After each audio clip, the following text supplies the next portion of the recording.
राज्य उत्तराखंड के कैबिनेट मंत्री धन सिंह रावत के बाद अब कैबिनेट मंत्री गणेश जोशी ने दिल्ली पहुंचकर गृह मंत्री अमित शाह से मुलाकात करी।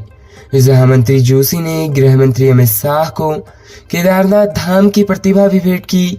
इसके बाद दोनों के बीच उत्तराखंड में चल रही कृषि से जुड़ी तमाम योजनाओं और मुद्दों को लेकर बातचीत हुई।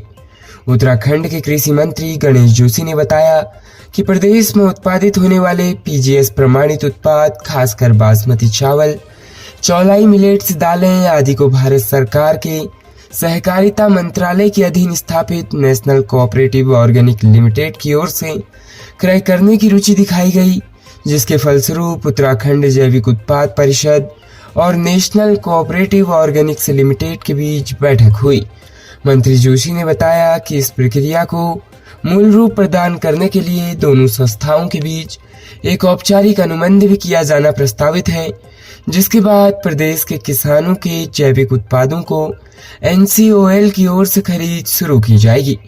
इस दौरान कृषि मंत्री गणेश जोशी ने गृह मंत्रालय की ओर से राज्य की विषम भौगोलिक परिस्थिति के दृष्टिगत वाइब्रेंट विलेज कार्यक्रम को लेकर धनराशि के लिए गृह मंत्री अमित शाह का आभार जताया।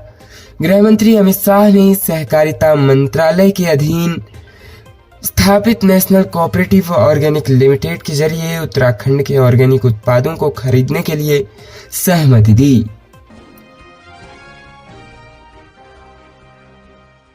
राज्य उत्तराखंड में जल्द ही विधानसभा का मानसून सत्र आयोजित किया जाएगा। मानसून सत्र के लिए अब तक विधायकों के 400 से ज्यादा सवाल प्राप्त हो चुके हैं। मानसून सत्र गैरसैंण में आयोजित होगा या देहरादून में, इस पर जल्द ही मुख्यमंत्री धामी फैसला लेंगे। इसके साथ ही इस बार विधानसभा को भी डिजिटल किया जा रहा है। आगामी विधानसभा के मानसून सत्र को लेकर विधानसभा अध्यक्ष रितु खंडूरी ने बताया, विधानसभा सचिवालय सत्र आहूत करने को लेकर के पूरी तरह से तैयार है। उन्होंने बताया, सरकार के निर्देशों के अनुसार गैरसैंण हो या फिर देहरादून, विधानसभा सचिवालय हर परिस्थिति के लिए पूर्ण तरह से तैयार है। उन्होंने बताया, अब तक विधानसभा सचिवालय को माननीय विधायकों से तकरीबन 400 से ज्यादा सवाल आ चुके हैं। विधानसभा अध्यक्ष रितु खंडूरी ने बताया, पूरे देश में धीरे धीरे सभी विधानसभाएं विधानसभाओं में अपग्रेड हो रही है। इसी क्रम में उत्तराखंड विधानसभा भी अपने आप को अपग्रेड करते हुए डिजिटाइजेशन की ओर आगे बढ़ रही है। उन्होंने बताया, विधानसभा को डिजिटल बनाने के लिए भारत सरकार और राज्य सरकार की तरफ से फंड आया है, जिसका उपयोग करते हुए विधानसभा में इन दोनों डिजिटाइजेशन को लेकर के काम चल रहा है। राज्य के हरिद्वार जनपद के रुड़की में 2 अलग अलग सड़क हादसों में कावड़िए समेत 5 लोगों की जान चली गई। सूचना मिलते ही पुलिस ने घटनास्थलों पर पहुंचकर मृतकों के पंचनामे सहित कार्रवाई करते हुए शवों को पोस्टमार्टम के लिए भिजवा दिया। इसी के साथ पुलिस ने मृतकों के परिवारों को मामले की जानकारी दी। सभी मृतकों के परिवारों में जान जाने की खबर मिलने के बाद कोहराम मचा हुआ है।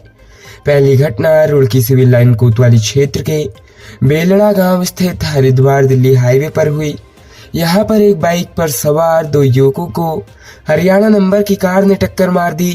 टक्कर लगने के बाद बाइक पर सवार विक्की पुत्र तेलूराम गंभीर रूप से घायल हो गया, जबकि 26 वर्षीय अमित पुत्र ओमपाल निवासी ग्राम बेहड़े की सैदाबाद थाना झबरेड़ा की मौके पर ही जान चली गई। हादसा होने के बाद घटनास्थल पर लोगों की भारी भीड़ जमा हो गई। दूसरी घटना भी रुड़की सिविल लाइन कोतवाली क्षेत्र में हुई।